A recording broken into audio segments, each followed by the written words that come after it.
the truth.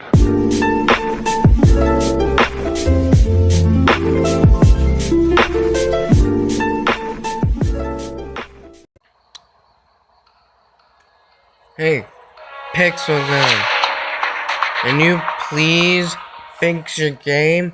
It keeps freezing like this. I'm touching the screen right now, and I can't move my character.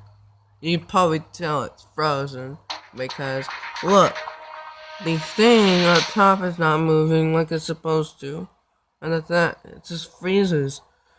You haven't even fixed the freezing problem yet. Are you like trying to slack off to make everyone else happy? And not fix the freezing problem for us Android users? Come on.